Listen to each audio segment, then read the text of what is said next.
anyị nwoke pasọ Chris na ikweta nọ na-esu otondo mba ọhụrụ nweje odeme otondo mba agwa gị mgbe ahụ na pasọ gị na-eme tatatatata onye nwere ọyị nwaanyị bụ style ọ bụ na ọ laikara o were ọkụ ị mara na pasọ gị na-asịcha ma enyi ya nwaanyị Doris ya bend a na-azụ friji sọ gị nwa na-eme ọgụ ya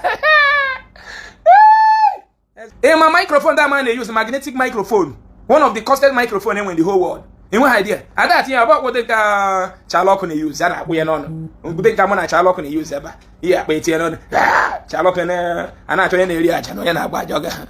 Jesus say Charlotte to contain a tragedy and take no money. Charlotte can have. Yet Charlotte at the echo of Baja. Or man, Jack was a forest. Also want to buy him die band for a name, so I see. But he made Charlotte transfer now. Open on that Catholic or the Koyan with church in here. He transferred to those who want to get a buffalo. Or Jordan Christ. Chris O'Cabin waking in a walk on a church, not here, Mike. No, Mike only Joe, no, do an aka, you got a magnet. Jet way on is about 7 million or $5 is about 7 million. 2 pay on a derby. I'm going to try a person at them wagon by a person on a potondo. You get what? Onye yigide nwa isi na oyigide ya na niwu no insho nigga no ino here anya egbo mmadu ogba ha na yo just so kisi na eme ma ọ na eni ananya pastor ọ na edu eje crusade enwe pastor nwere ike ije crusade ọ bụ na o jiri ọgwụ ike mụ na ha na-akpọ ọgwụ ike ichere ndị aja anya meme ha na enwere onye arụ dị ga-eme ihe ndị pastor na ndị fada na-eme na Nigeria mbụ ndị fada na-eme ekpere onwe onye ji anya ọma n'ọma ga-emenwu ihe ndị fada na-eme adoration na ndị pastor Nigeria na-eme ọ dị ka nke no worry si na ọ ga-akpọchi m ihe tago onwe onye anya dị ma ga-eme nwe ga na-eme program every 3 hours if you on key give me the key the stone of Helen hello ugwu meke jafọ ọkụ na agwa gị ọ bụ na mgbe akịta na agwa gị na nwanne anyị nwoke na-eme otondo ị ga-ekweta mgbe ka agụ na ọma ọgụ nwoke ọbụla na-apịa ọkụ nwe onye bere ugwu one of nwanne anyị nwoke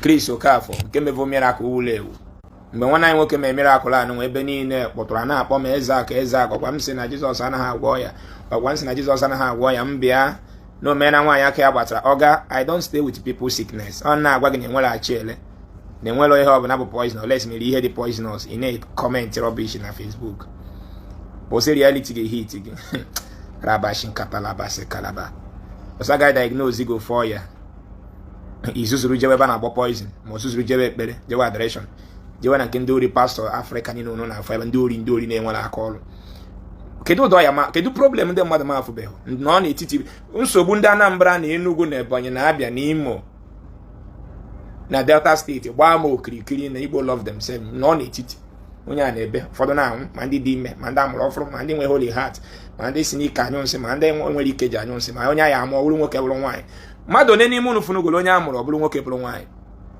agwa gị na ọ dịrọ ya gete si na asị mana ọ kesi anyị mego kesi anyị tigoro amụrụ nwatakịrị ọ bụrụ na ọ bụ ihe nwoke bụrụkwa ngada nwaanyị esi ilo nke nwaanyị emecha test emere fụ na nke nwoke nọ function ọfụma ọ dị ka nke nwaanyị afọ mụrụ ọfụma eme ya sọjiri si ile nke nwaanyị kwachie ya na-ekwu okwu gị nwa mbashi na-akpọjebeghị mmadụ n'ọgwụ fologide onye atị ọ dị mma ibi na-ewetara m ọnụ na-agụ baịbụl igotere n'aka ndị China na ofu nwa dibịa na-abịa ọwụọlụ gị afọ na ọsị gị na-egbukwa gị n'ọnwụ nso gị a na-awa anyị na-ege n'afọ nke na-asụ na weta mkpụrụ beans 7 gị were ya na nwere onye were aja ọkpa gị gị were mkpụrụ beans 7 fee ya n'isi ndị mmadụ anaghị na comment section ha na-asịkwa ya thank you mama onye ojii nwere problem wee mkpụrụ beans ya eji jee tinye mmiri ọkụ sie beans rie beans eyi were beans fee gboro 7 1 2 3 4 5 6 7 mkpụrụ beans a na-eri ifechie ya na mkpụrụ 7 then mmadụ chirizi aja ọkpa gị ọma nweta gịnị ka onye aja ọkpa gị onye ọ na-ejere ebe ịzọrọ ọkpachiri aja nkịtị ka ọ chịrị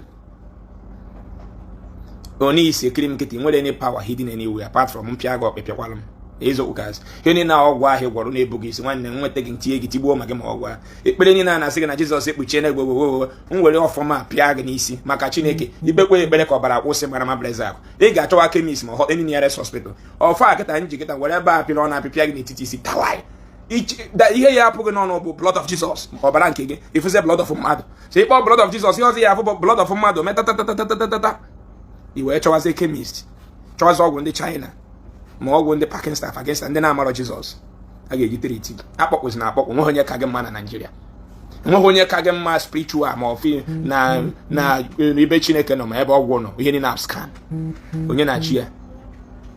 onye na-achị ya ịpụta ụtụtụ ịgbawa mbọ ọnwụ Nigeria gbuo gị dibịa ogbuo nwanne gị dibịa pụta n'ụzọ nwee moto accident dibịa ị na-anya were nwayọ nweghị onye na-akwanyere mmadụ na accident ke ndị eji egburu okwu ihe a mgbe nwana ya oke afọ mere miracle nwaanyị aka ya dị otu a nwaanyị gbajiri aka bone adị ọzọ ebe a so ụmụ aka otu ọsụ ka asụ ka dị ụtọ na the bone join us together ka afọ si ngwa if Satan can take this bone in the name of Jesus I will return the bone.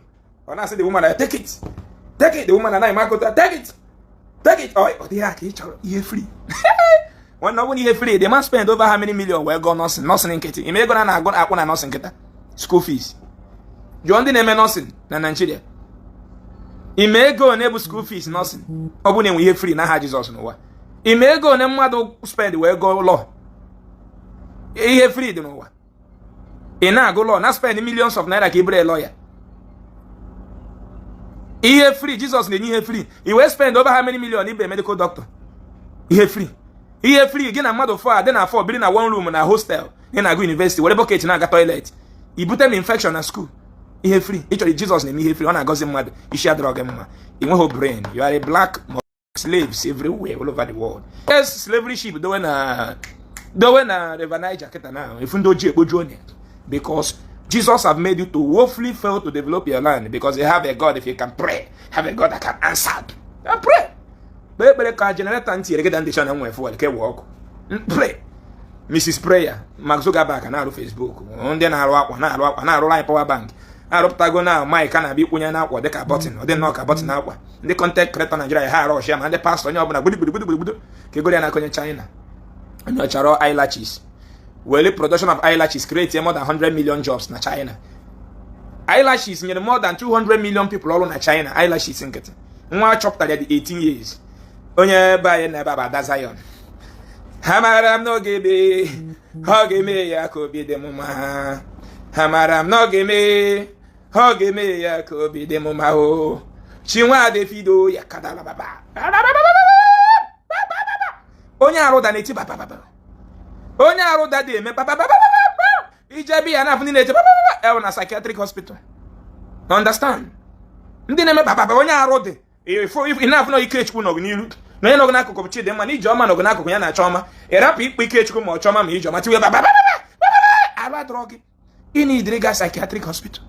He je tire baba na problem jurugu ni problem Nigeria jurugu ni so. Ine te baba ka Jesus bia bupu na lie. You see you and that's your problem. You with and day.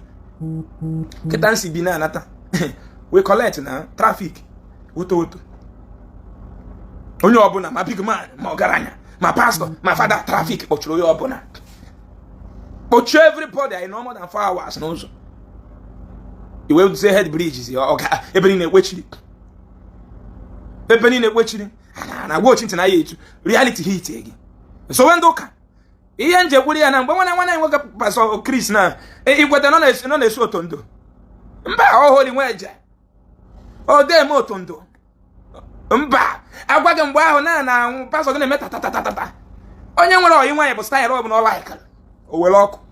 Mara na pastor gị na-asịcha ma enyi ya nwanyị Doris ya bend na azụ fridge. Gị nwa so gị nwa na-eme ọgụ ya.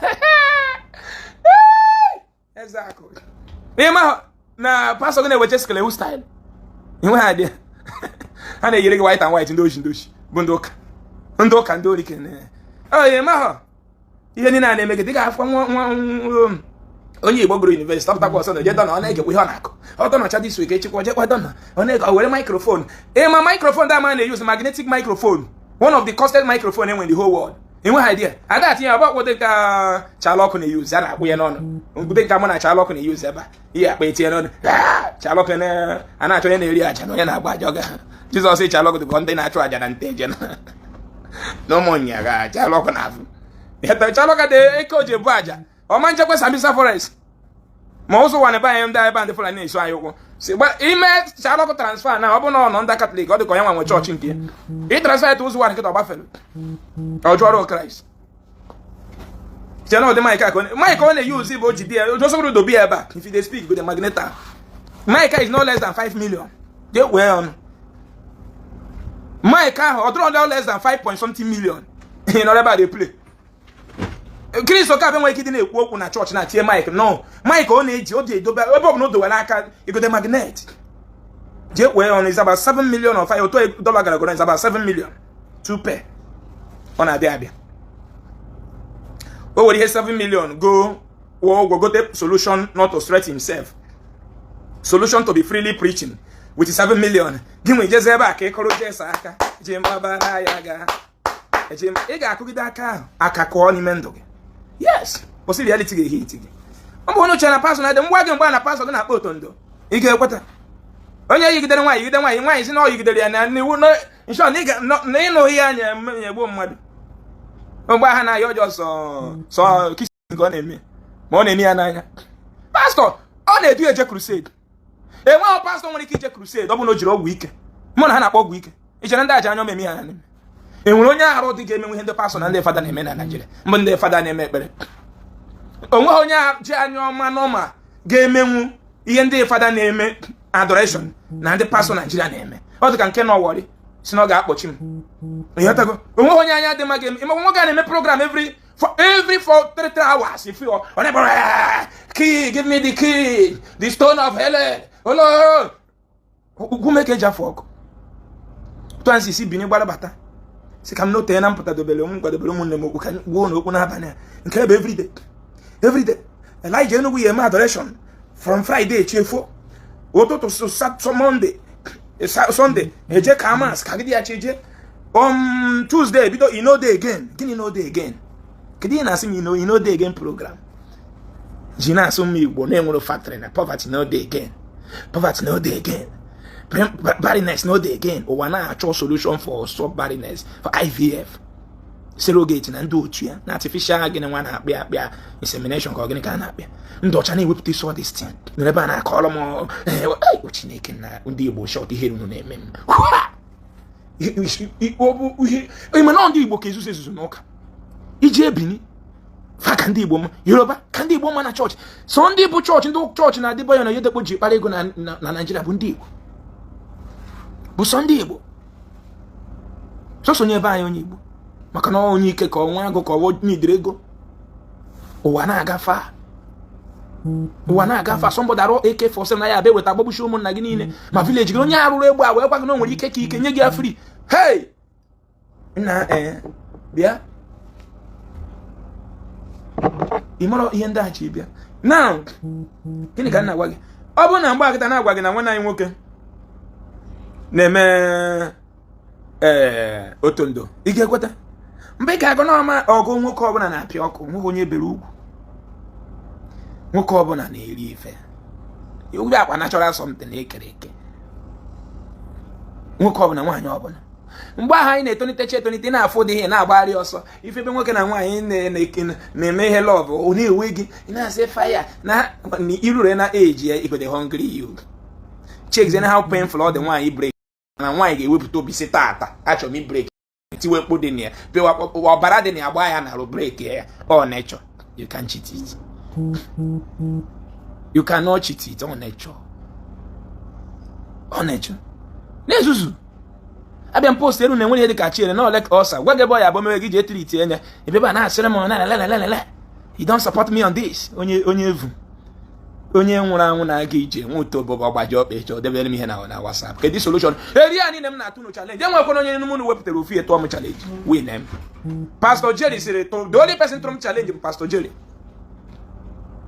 si m mkpọta ndị ngwụrọ nje kpọkọnata ndị ngwụrọ niile nọ n'ọpụ iwe ga buru ha gbafu ego moto na m ka ya emeda man arrest nka ya emeda Pastor Jerry arrest ọkpọ m damages m je kpọrọ ndị ngwụrọ kpọtere Pastor Jerry we jeri reminder letter na church Pastor Jerry mevu narị ọ ka ya bịa kọwa ihe mere na ọ bịaghị ekpere ihe na police station ọ kọwacha ya eyigharịzi anya na-ekwu okwu inweghị evidence na about m isi adịghị mma Bible ka m gị nwa m nwanne m Bible ihe kwụrụ ụgwọ enyere gị free ka m nwa fụrụ gị n'anya as my own brother na agwa gị na-agụrụ Bible eji Bible graduate na university nwere ihe agụkọta Bible ka enye gị certificate as a mass communication nwere ihe agụgide na Bible ka enye gị certificate as a go political science without you studying political science motonye Hausa si study motonye Fulani si study ndị ọcha na-ewe uwe bụ oge bụ n'anya wa gba ga-asa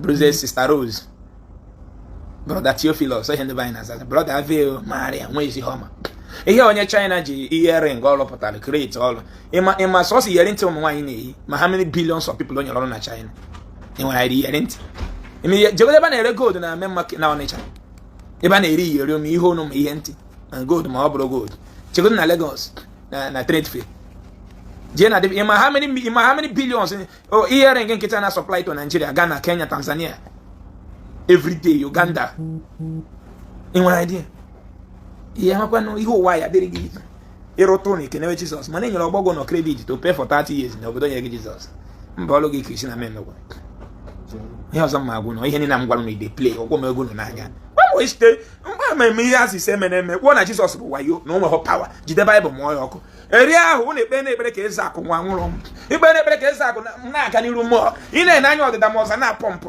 ọ na-agbaka pọmpụ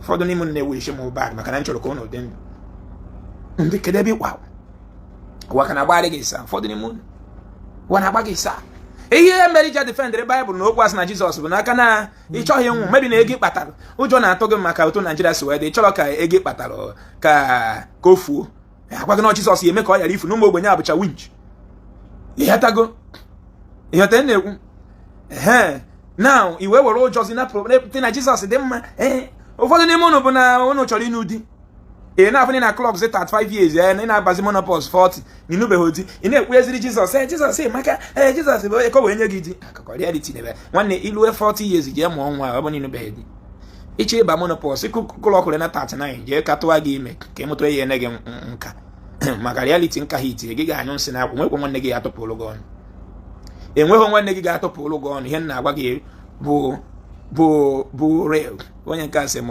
for that of a chere no go there they play the show ka nna m mere gị 5 million ka anyị je gote ebe na-eri nene na anya kịta bet for 5 million they play the show bịa gote phone number ka phone number ka ọzọ phone number phone nna ne number kpọọ ka itinye date ka ije re achere I think 070 number kịta kpọọ ya 5 million ma igosi ebe na-ere achere na Igbo niile I test ya nzọ ya ọkpa ma elebe ya were ebe ure na ọkpa m dike ewe etiti ọkpa m ahụ ebe a nzọrọ dike nọ na mpala ị na-ajụdukwa nwa gajụ nwaanyị na ọ dị dike ezi from okpuru ọkpa ebe ha na-azụ ya nọ n'akụkụ ijekwe na nke ndị ọchọ bụkwa the same place nwamogo anyị ego m phone number kpọọ na this program ka ije gote achere mma adachi gị 5 million naira ma emere ya moto gbuo m fe niile nwere n'ụwa afọ eji m ndụ m were ọfọ m nwa oyi duje m afọ ebe a na-ere achere ka anyị gotie anyị ga-egboje gotie anyị gotie mụnwa Ezeaku ga-azụ ya ọkpa mụnwa Ezeaku ga-azụ ya unu jikọtọchara bụ na n'isi isi nwere poison ndị nna nna anyị na-enye enweghị onye na-enye poison na village enweghị ihe poison bụ irie ihe dị poisonous ihe dị ka acid ma sniper enweghị onye na-agbụghị mmadụ ihe na mbọ mee ya otu ọba n'ihe ọ na-eri ọ dịghọ kedu ka onye nwere hospital na be nna ya na-ekwu okwu poison ịma ihe kedu village nọ n'ala Igbo na MRI machine dị na ya apart from all this township gọọmenti ihe eje n'Ọka North kịta nweta MRI machine kpọgodo ofu village afọ n'Ọka North from Ebenebe to Mgbakwu from Mgbakwu to Achala from Achala to Isu from Isu to Ugbenu from Ugbenu to Kenda mechere Ọka North gọọmenti village na the whole Ọka North as big as Ọka North is nwere MRI machine kpọọ for hospital afọ dị n'Ọka North niile oles mepụtawala Ọka imeta iwe jewe clinics jewe ihe dị ka Amakụ ụfọdụ ụlọ ọgwụ sef iji asị gị na MRI machine ha adịghị mma mgbe MRI machine dị teaching hospital mebi na Nnewi ha direct anyị to one person, the only one person nwere ya na Nnewi apụta that money ọbụna the machine adịghị mma anyị nwa bụ ndị ji ego bụzi ndị hire ambulance buru ndị otu anyị jebe Ọka jeme na clinics na Ọka ịghọtago na ndị na-enwe ezi ego ibu ndị otu ejebe your person go die because doctor cannot treat that person if that MRI machine is not presented. Enweghị m iche na arụ ya bagije n'ọgwụ adịwa gị ntụtụ ịma na na-ete otu esi arụ nọ ka esi arụ health otu esi ere ụlọ idofe blọk do ido ya chamfọda that is health. Enwe ihe ma mba ụwa dịrịgo omimi papa Ifeanyi bụ mmụọ ọjọọ ọ na-apụ n'apa na ọbịa ofu okwu ihe na ha ntị gị pam ihe a na-ekuzi ume dị ndụ na-arịarị ka ngwere pam pam pam pam na mkpụrụ obi gị ụja na-eme gị yiyi chọzie ka ikpe ekpere ka ikpe pịa na ekpekpere ịbụ onye riri eri ihe na-eme gị bụ ọya nwere poison na-eme gị ihe na-aya gị bụ ọya na oriri keri gị onye si na chere n'oge odi ya bịa were 5 million gị ọgbaba ọsọ mana nsị ya kịta ya bịa ka ije gote ihe dị ka hand glove tinye 1000 kịta ọgbata ọsọ maka ọma ebe na-ere hand glove nsị ya na 1000 naira ọ bụ na ọma ebe na-ere hand glove efu ya kịta na orie dị mọna ọgbata ọsọ sị m ka ije maka ọma na oje ebe na oje na pharmacy onye egote hand glove oje na building material onye egote hand glove bịa ka ije gote achere Chineke kpọọ gị ọkụ mbọsọ ọbụla nnụrụ onye ọbụla ga-agwa m ma okpuo ya na Igbo na na-ere achere na nkwụ Igbo ukwu ma ọ na nkwọ village ma ọ na orie n'obobe na mkpọrọgụ polisi ndị ayara ndị i provide onye a Chineke akpọọ gị ọkụ ndị iberibe abụrụ ọnụ a na wine ka na wine sugar ifo how ndị ojii iji onwe ha wee mee ọgwụ niile anyị na-anwụ today bụ haba ka ọ mgbọrọgwụ na mkpa akwụkwọ understand haba now i werezie original haba ndị banye ma anya treat ọya na ana Igbo asị na poison mana i were ọgwụ oyibo treat ya ọma mbụsị poison malaria na aya gị jee na nke dị dibịa na ana Igbo agwa gị na ihe mere eme John Damus my mother mụrụ ụmụ 9 7 boys and 2 girls I lost 4 boys and 1 girl mmadụ 5 mụrụ anwụ arụ ọkụ nkịtị ihe ọdụdọ my mother ji maka ya kwapụ mụ second to last born ọ bụ na ndị aka dịcha ndụ na-abanye na nwege ma na-ata afa nna aka nwege na ọ na-eri akụ I lost my elder 4 brothers and 1 sister out of getting poverty Jesus na ọ na-ekiri ma ụmụ 5 ha ncha nwụcha ụmụ nwoke na-anọ n'ofu nwaanyị si mbịa kpere Jesus mụnwa bụ Ezeaku mụnwa bụ mmadụ mụnwa bụ Ezeaku edofe bịa kpewere onye chi Arinze chukwu na ndị omenala bụ ụzọ eziokwu na ndụ Israel branch na ha achọ ibido ha bido ka ebere Amadioha bụ n'Israel ka efewa Amadioha n'Israel ọ ihe nchọrọ ka emebe so ọ bụ na ị nọ n'Israel idere m ozi na WhatsApp na fa chọrọ ibido omenala bụ ụzọ eziokwu na ndụ Israel branch idere m ozi na WhatsApp phone number na ebe ide ozi ị ga-enweta anyị dere m ozi ka ịjọ n'afa ka anyị fewa Amadioha fewa ọbụna agụ n'Israel ndebe agwara anyị na-amụrụ onye nzọpụta ka Amadioha nawazi otuto die ka ndị iche were ọjị ribe n'obodo Israel ndị ifo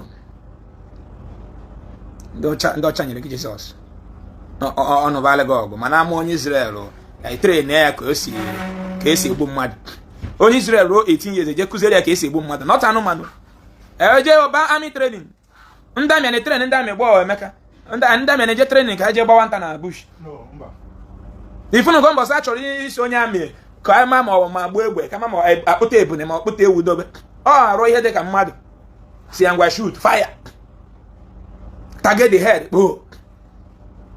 onye Israel na ota na-eme otu a ọ ya target the head onye Israel ruru 18 years n'anya a na-etrain ya kịta na Israel target the head na onye be anyị ruru 18 years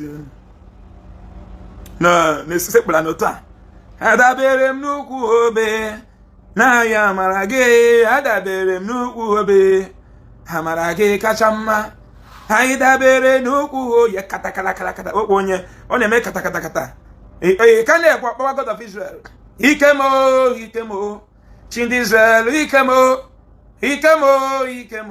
God of Israel bụ ike mo ka ọ na-agụ egwu iberibe a ka onye Israel na-amụ target Israel chọrọ iwere Israel nyere gị free visa ha chi iwere be nna gị into a goal of eyes ewere ebe a n'ọsị gbaba gị ọsọ afịa na nọrọ ebe a kpebe ekpere na-arụ ụlọ onye ọcha rapụ ya na-arụ ogbunigwe rụọ telescope na Nigeria ba were flight bịa buru jet fighting jet bịa buru ya after 2 months kidnap ofe onye isi ndị kan Reverend Lawa ọ na-asa ikpebe ekpere gbuo ya ka ọkụkọ mụ nwa ka chọrọ ije ekpere weekend mụ nwa bịa Ezeaku ntacha afọ na mgbe isi m ga-enye spirit ụtụtụ na m na-eweta ọjị akpere nna m ugwu na mma na ọbara ha ka nji nna m bụ mụ nwa esi na agbụrụ na m pụta mkpoku onye ọ bụrụ because of gị na my father bụ mụ nwa adịọs dị ka ụdala da n'ipu ome mmadụ da anwụ ahụ onye ọ na-amụtara nwa da anwụ ahụ ọ bụrụ na ị mụrụ nwa nwe ha anwụ ije ọzọ dị ka ụdara da n'ipu ome mmadụ da anwụ ahụ ya mere onye Igbo ya abụtụrụ ogi nwa ya bụ nọ nwa ya baa ya okokporo ịkpọ ya okokporo a 2 days oje chọọ nwa ya ọ ga-anụ. My brother for see up when I'm not banana be calling him or they pick my call. Boy aketa. Then my brother no Israel Christopher Anyanwu us ndo Israel na-ebu egbe na secondary school. Never na say Jesus. Jesus. Just say each other when afọ ụgbọ mmiri ji buru nna nna gị n'Europe bụ Jesus. Kedu ka ndị rene nna gị mara ha Chineke ga-esifo gị n'anya? Nwa boy Jesus. Jesus. O job ya na-atụ gị chọrọ ije ọkụ mmụọ. Onye ọcha bịa tie ego ụjọ n'ime. So ọ bụrụ na eweta Bible na abanye na ya ma mmanụ ihe bụ ọkụ mmụọ. Bible all last go 200 years na n'Igbo. No. Ihe na last about 200 years, which means already 100 years now. Na Bible bịara so 80 years before am ya. Bible ka Bible onyan. Mana na ebe nna gị jegodo be nna gị ọ bụrụ mgbe ndị ka na-edowe arịa, ndị banye nwe ha na-akpa arịa. Ndị banye na-akpa arịa bụ ihe dị ka na dị ka oji. Ya bụ onye chisia onye bụsi onye ishi, the eldest person obi, ọnwụọ, odowe arịa, onye ọzọ je kpọta nke ya. Onye ọzọ yete ego beje kpọta nke ọnwụ odobe. Nye nwa ka iji akaụntụ how many elderly people enwego na the kindred na the obi. Iche na ndị Igbo amari. Ya pụta isi m na ndị Bible bi n'ọhịa. How did they bi n'ọhịa? Ma gwa ebe na mmadụ bi n'ọhịa. Otu Igbo ugwu na ọgịdị Igbo ugwu nwe how many village enwere ngo nwe obodo dị iche iche. Kedu ka obodo bi n'ọfa ga-esi ma na ha bụ Igbo ugwu nwechekwa branch by branch. Onye ngo kunye oje na village ọzọ. Onye village ọzọ kunye oje sị gị ka eje. Nsị m na ndị ahụ bi n'ọhịa. Isi adịkwa gị mma. Onye bi n'ọhịa mana ịbata n'ọhịa ahụ obi ọmalụcha ebe na ndị nke a bụ ndị ngo na ndị ka bụ ndị nka na na-ọchọ okwu na-esi gị na ya nụrụ nwaanyị n'obodo dị otu abacha mkpụrụ ahụ isi m na ha bi n'ọhịa na ndị na enwe anything about your forefather na-ekwu good of. Very soon mụ na ga-abụrụ forefather. Very soon mụ na ga-abụrụ forefather. Everything about your ancestor you condemn it. You na ahụ ancestor onye ọcha na ahụ ancestor onye ọcha gwaragodo m ofu ancestor onye ọcha mere gị ofense alili gị dị alụ adịghị mmata bụ nna gị chọpụtara ya aja na ebe ibi ebe a mụrụ gị ngene ji izu gị mmiri mgbe a mụrụ gị dịka onye amụ na village dị iche iche bụ nna gị chọpụtara ya. Mgbe nna gị bikịta agbapụ boholu mmiri a na-agbadi ya bụ nna gị chọpụtara na n'obi ahụ na-aṅụ mmiri si na n'obi nna gị pụta ị ga-preserve nwaanyị ị nwere ume ị ga-abanwu n'okọtakọ ọhịa na-akọchasị ya na kọtalụ ụmụ gị a na ndị nna anyị rapụla ya taa abụrụ sọsọ ofu onye. Enwe ndị nna anyị mere ọkụpa ya na more than 5,000 plots. Enwere ụmụnna ka nwechara up to 5,000 plots na Anambra State asef. Enwere ụmụnna ka nwechara up to 1,000 plots as an ụmụnna. O iche na onye chọpụtara ihe a diberibe reserve ọrụ unu na-etireri ana na-agba moto na-ereri ana na-akpọghị iyi na-ereri ana fa kansa ma egeji sinima ya na-eme gị. Nwebe ifo kansa bido gị echi sinima ife na-eme gị sinima ihe kpọrọ ibe nna gị ịtacha afọ gị nwe ụmụ na-abịa na-akụ 430 nwunye mekunigo kwado ụmụaka 7 mmụrụ skuul gbidigbidi esie nri tie na flat ụmụaka batara na skuul ebe niile afịọ nwunye m ya efiche nke a mee nke ọtacha afọ ụmụaka tụọ nọcha na-eche ụmụaka asịrị ya Holy Ghost fire every spirit of my mother's ancestral cause which is her party picture of Virgin Maria. Ihere mee gị eche na Baịbụl na-asị na ị ga-adị ka chi na-efe gị na Jizọs oyiri gị na Virgin Maria oyiri gị na Peter nwere ofe ilu John gị na-enwere ofe ilu picture James na Barnabas na-afụ gị na ha yiri ị na-eji nji chi gị bụ onye ọcha. Ọ bụ na Islam bụ ụzọ bịa n'Igbo by na iburu Muslim ibe Christian by accident ọ bụrụ by inheritance. Chineke nye gị Christianity ihe Chineke nye gị bụ ọdịnala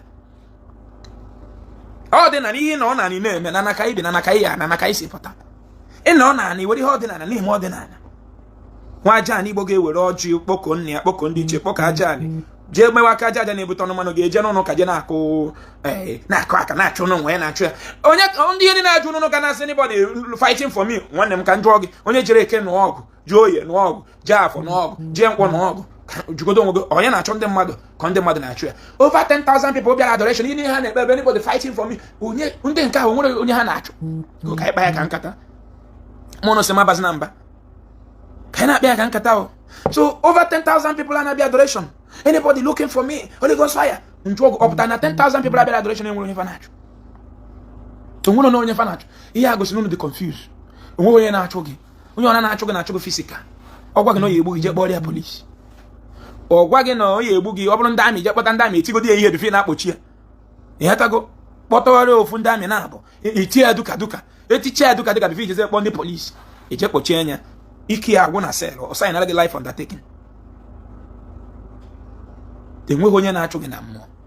Onye were egbe chụwa gị gbaba ọ ga-agbagbu gị.